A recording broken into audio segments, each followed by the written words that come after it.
Everyone, मैं Yashwant Kumar Gaurav Paul channel में आपका फिर से स्वागत करता हूं।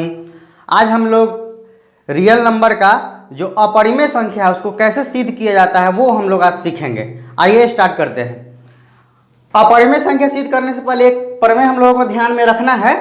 यदि एक धनात्मक पूर्णांक है, ए क्या है? धनात्मक पूर्णांक है, और p एक अभाज्य संख्या है। अभाज्य संख्या तो बता ही चुके हैं कि वैसा संख्या जिसका केवल 2 फैक्टर हो, जो a स्क्वायर को विभाजित करती है तब p a को भी विभाजित करेगी। इसको समझते, इस स्टेटमेंट को एग्जांपल के थ्रू हम लोग समझते हैं। मान लिया कोई भी धनात्मक पूर्णांक क्या है? a है, और उसको अगर p से भाग दिया जाता है, जो कि p क्या होगा? अभाज्य संख्या होगा, तो p से भाग देंगे तो क्या होगा? ये पूरी तरीका से विभाजित हो जाएगा।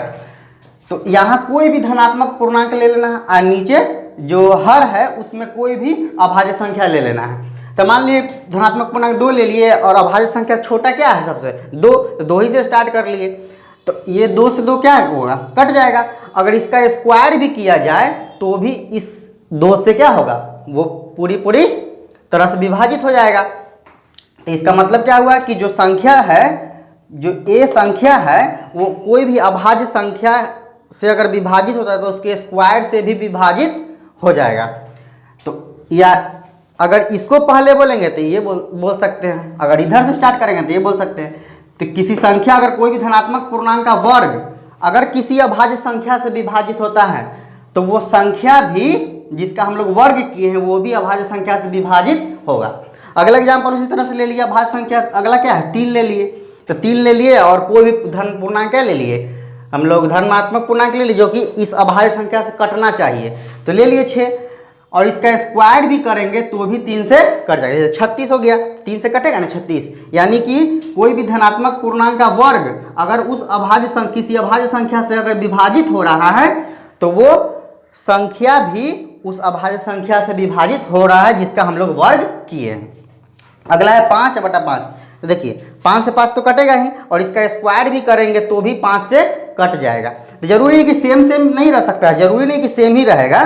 जैसे यहाँ क्या था, अलग अलग है कि नहीं? बस यह ध्यान रखना है कि जो भी धनात्मक पूर्णांक हम लोग लेंगे तो उसका वर्ग करेंगे, और उसका वर्ग करेंगे ना, उसके बाद हर में जो भी अभाज्य संख्या रहेगा उससे विभाजित होगा, तो वो संख्या भी उस अभाज्य संख्या से विभाजित हो जाएगा।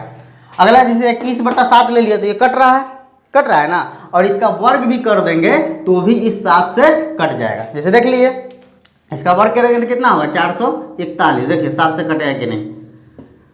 7 छक 42 हो गया, 2 1 7 21 कट गया।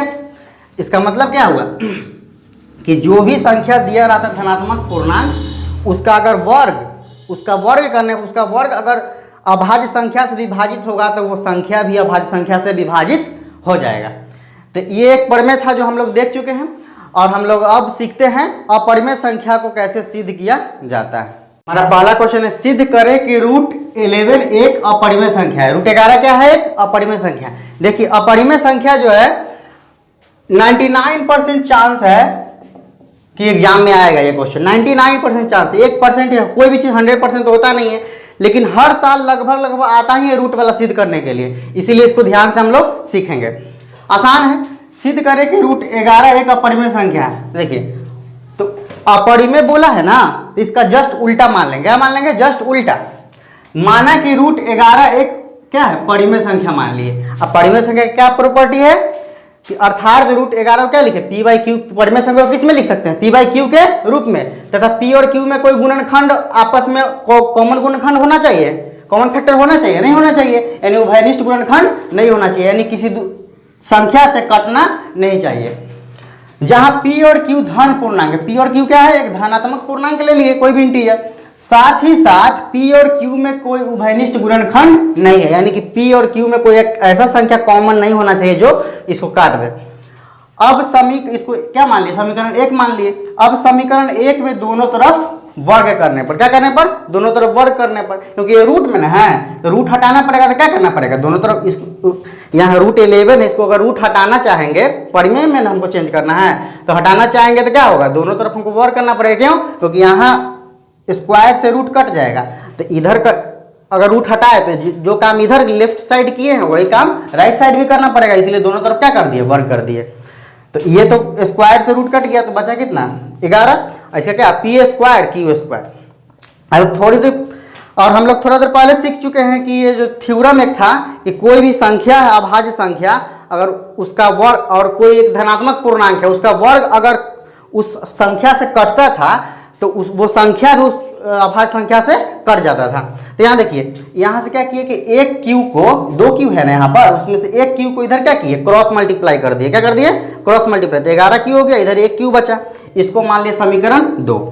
अब देखिए चूंकि P और Q में कोई उभयनिष्ठ गुणनखंड नहीं है, P और Q में क्या उभयनिष्ठ गुणनखंड नहीं है, मान चुके हैं पहले ही, इसीलिए P स्क्वायर और Q में भी कोई उभयनिष्ठ गुणनखंड नहीं होगा, इसीलिए इसमें भी कोई उभयनिष्ठ गुणनखंड नहीं होगा, यानी कटने वाला नहीं होगा।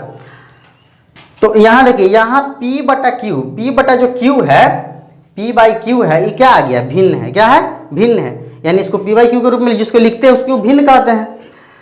तथा 11Q जो 11Q है, 11Q देखिए इसमें P और Q है ना, वो क्या है एक तरह का भिन्न है, उसका स्क्वायर भी करेंगे तो वो भिन्न है।